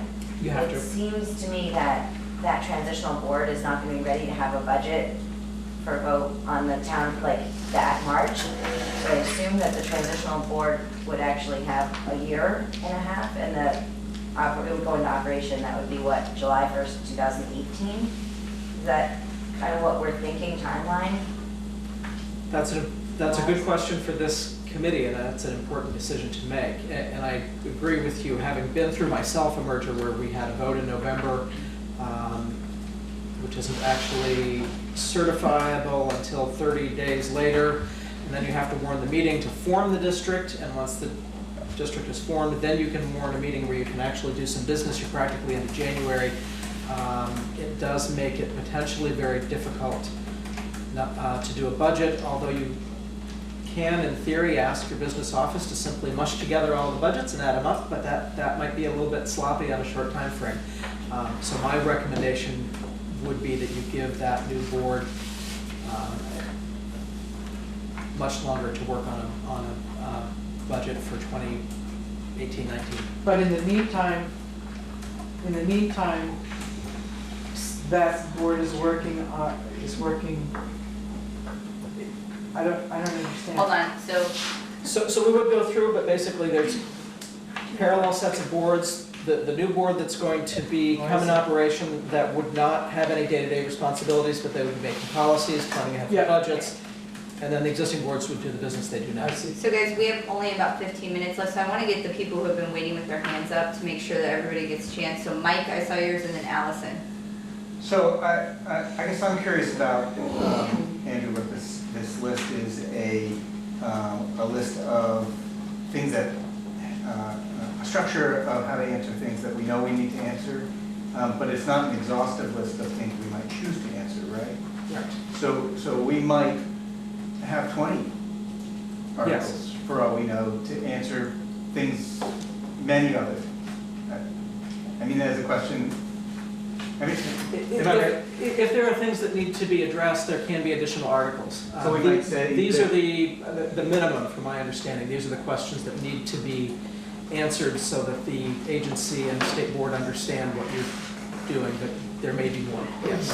Okay. I would have many other things, but I won't do them. Allison. So specifically, Andrew, Article 13 for the Addison Northwest, that is community relationships and public participation. Oh, so numbers are different and different. And then for Elmore, Article 14 is, they have an A, B, C, D, and they've got local input on the district budget, and it's an article of agreement. Addison, Rutland Southern, they have information on school choice, school configurations, that's Article 16. Lamoille, is that? Yeah. They have Article 17, students may attend the elementary school in the town of residence, however, with parental consent. The board can adjust student enrollment. And Article 18 for Lamoille, both the board will provide opportunity for local input on policy and budget development. So, and these have all been approved and voted on. So the potential is there to put it in if that's important enough to us. Because one group did say, we realize the importance to our community about such and such. As we get closer to the articles, I thought it would be fun to take out excerpts from articles of other towns that we like and kind of put them in one page so that we can kind of see similar language once we know what areas we actually are going to be addressing. But I want us, even though Andrew provides all this exciting stuff, to maintain our focus on the fact that we still need to come up with a structure first before we worry about how we're going to, article that structure. So with that being said, Andrew, did you have any final comments before we continue? But I agree, and basically to Mike's point is that this is the minimum Right. things that need to be addressed, and whenever we get to the point of trying to finalize those, there may be other concerns that the committee has. Absolutely. Okay, so handouts from Andrew have been accomplished. Shauna, for your notes, we are moving number 5 to next meeting. It is the follow-up on the financial information. Already did that. Yes. I just wanted to make sure, because I know we've kind of gotten wild. Yeah. And number 9, we already accomplished at the very beginning. The other was the whole working committee. Okay, perfect. I was So wondering that where you know where to put Yeah, that, okay, yep. perfect. So we have 10 minutes, and I want to work on number 6, talking about how we're going to do that next time and to give you some information. Herb was not able to attend tonight, but he did send me via email his list of an alternate structure that he had done a lot of thinking on. Did everybody else get that list or not? I got confused about whether or not I got it out. Individually. Okay, great. I just couldn't see it, so I didn't know if I had gotten it and didn't have time to get it sent out to Karen, or if you had all gotten it too. Okay. So, I appreciated all the time Herb put into writing that out, his thoughts. If everybody can make sure to review that and bring any other information you have for next time, because we need to really work to define an alternate structure and probably start getting ready to take a vote by this committee on what type of alternate structure we want to consider, if any, so that we can really move forward on that, because we need a definition of an alternate structure. My other goals, and anybody can add to my list so I can change the agenda for next time, is that we didn't quite finish our pro-con list. I thought that was a good discussion on kind of how we were seeing where some hot areas were for us. But we could put that off until after we get back the surveys, if you want. Thoughts on that? Is that still a helpful discussion point that we want to continue, the pro-con list we were going through and having the conversations about those items? Nancy? I think it's really important to do that, to follow up on that as soon as possible. And I Okay. don't think we should wait for the survey. Okay, anybody else? I also think it was a good process Okay. we were engaged in. And Great. Then I'm going to leave that on the agenda as well for next time. And then the 5-year review discussion that I listed here was for Herb's idea, and I thought that we could simply break out into 2 or 3 groups and just look back at 5 years ago where we were and kind of walk through what we might have done differently in a unified structure versus what we did given our current structure. that I need from the committee to make a decision on, again, whether or not that's helpful. Because that's a very big item for Herb, I know, from his vocalization of that. But if it's not something that's important to the entire committee at this point, I am happy also to postpone that item if we have time for it later on and put our focus elsewhere. Jen? So I feel a little odd discussing it not with her not here this week, but I thought that it was in our homework to think about it, and I tried to think about it, and I don't know how to even like think about it. So I don't think I would have anything to bring to a discussion like that. I personally think it'd be a lot more helpful to hear from the superintendent's office, like if you could imagine out 5 years, what might be different. That's, from my understanding of talking with Howard, it's not a plausible scenario for him to give us any good information that would be reliable. Either looking out really 5 years and changing the structure entirely, or looking back from 5 years and reworking it all through. It's too much for him, given his actual day job, to be the CFO of our supervisory union currently. And also, there are too many decisions that he can't guess what a board would have done. And that would have a lot of effect on the numbers and the monetary, the monetary things. So the supervisory union doing it, I don't think it's going to be an option for us. I think it'd have to be us working most of it ourselves. Ed? And forgive me, Herb, that you're not here to hear this, but I move to strike number 8 from the agenda. Okay, do I have a second? Okay, I have a second from Dawn. Any further discussion on that point? Mike? I would want to wait on such a vote. I will vote against it because I would want her to be a part of the discussion. Okay, Nancy? I agree with Mike on that, and I guess, so I will vote against it. I think perhaps along the lines that, I'm not sure what Herb was thinking, and I can't speak for him, but I think it's possible that a conversation that might get some of what Herb was hoping we would talk about would be to think about the goals of the legislation and think about our current structure and possible improvements to our current structure, and to think about, for each of those goals, to what degree does it exist now? And in a way, you began that conversation when you had Katrina come. I wasn't here that day, but when you had Katrina come and talk about equity of educational opportunities. But to continue that conversation along the lines of, with our current structure, granting that there are possible improvements to it, for each of the goals, to what degree do we already have that? And what could we do within the current structure to improve it? Because, I think unless we have that conversation, it will be hard to know whether the shift in governance structure is going to lead us in the directions that the law intended. And I would also say that there are lots of supervisory unions that work very differently from the way ours do, where people don't talk to each other, and they have different contracts for every school as we used to, and so forth. So I think having that conversation may be equally fruitful as the conversation that Herb had in mind. Okay, so I do have a motion on the table. It was seconded. We've had discussion about it. I'm going to ask for a vote with hands. The motion was to strike number 8 from our agenda and not work on it further. Just so you know, if that motion does not pass, my plan is to simply table it, leave it on the agenda for next time. And I'm fine tabling things out that we don't get to. I just don't want to leave things on the agenda that the committee does not actually want to discuss. So with that in mind, all those in favor of Ed's motion to strike number 8 from any further agendas at this time, please raise your hands. Okay, I have 1, 2, 3, 4, 5. All those opposed? 1, 2, 3, 4, 5. And all those abstaining, 1 and 2. When the motion does not pass, I will table it for next time. And we are all out of time unless somebody has any final thoughts.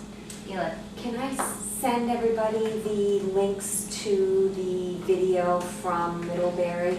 Sure. And so I talked with the woman who is head of the Middlebury board, and they have a nice video. Yeah, and actually, she sent me an email as well. I'm gonna be talking with her offline, just to find out if she wants to come and talk with us, what information she would give us, so I can find out where in our agenda schedule it might work to have her come as a visitor and start one of our meetings, just to get another person's perspective.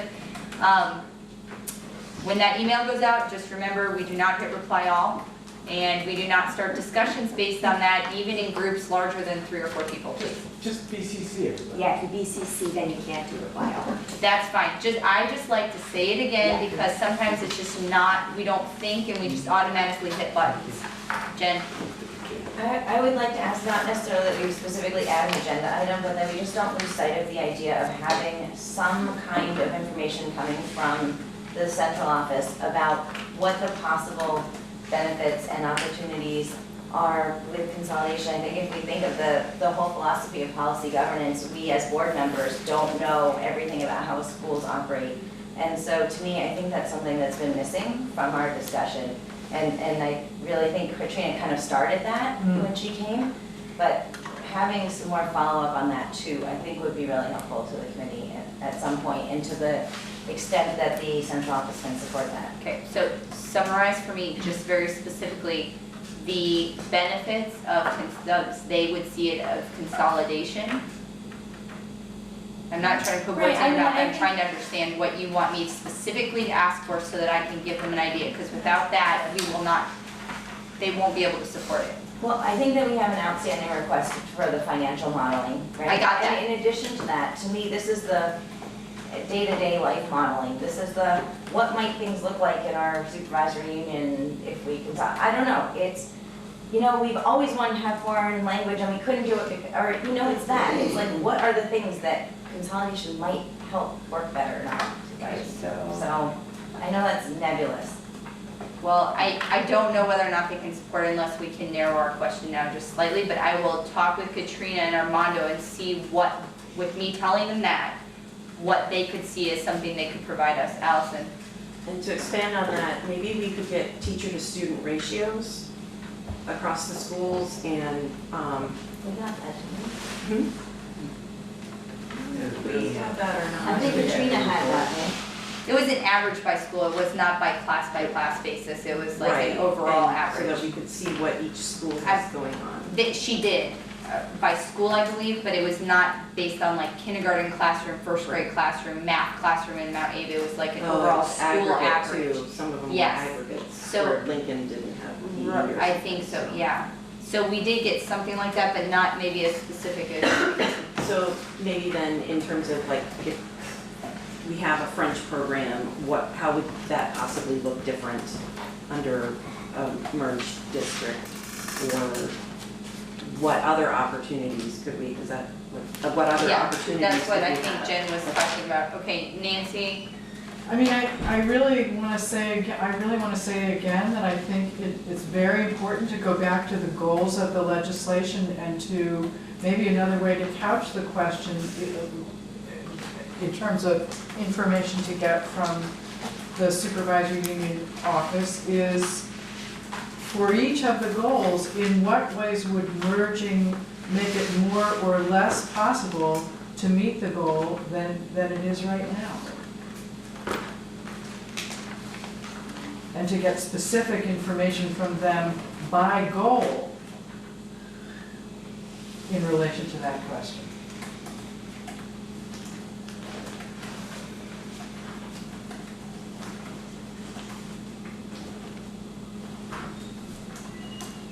Okay. That is important information, because we have to put that in the report.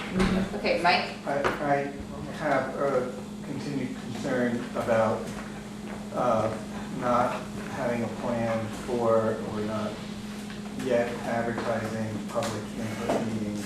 So I just want to say that again for future conversation. I just really think it's important that we, The select board meetings Karen is supposed to have scheduled for us shortly, so that, I know that Karen was scheduling. The So- other public meetings, our board will have to schedule. Part of that was the rotation of going to all of these elementary schools. Part of it we can do, because we're supposed to meet in each town. let me just say Sure. that for me, having met in, where are we, New Haven, Yeah, does not satisfy a need for an advertised public meeting. And I don't know that it has to have, that has to happen in every town. Maybe it does. I I I understand don't what need you're to have the whole saying. conversation now, I just Yep. need to raise it again. I'm Yep. concerned about it. I just want, I think my financial thing is the fact that every article I read in the paper has a list of like, this is what Weybridge is gonna save, this is what whoever's gonna save. Like, if we had merged this year, what would have been the immediate, like, Financial tax savings. incentives? Oh, the tax incentives, we know, yes, and that Well, should but- come with our financial But it's modeling, right? more than that, like, they're thinking, yes. The that will come financial, with the that, financial okay. modeling is supposed to include our tax incentives, I believe. So that should come. Stephen, So the incentives, part of the incentives she's talking about is if we merge, we go to a single tax rate. yes. And some people are winners and some people are losers under that merged tax rate. Okay. Anybody else? Because I'm gonna move to close the meeting. Okay. Second. Okay. All those in favor? Aye. Opposed? Okay. Please, if you mark up on the survey, you'll bring it to me. Yeah.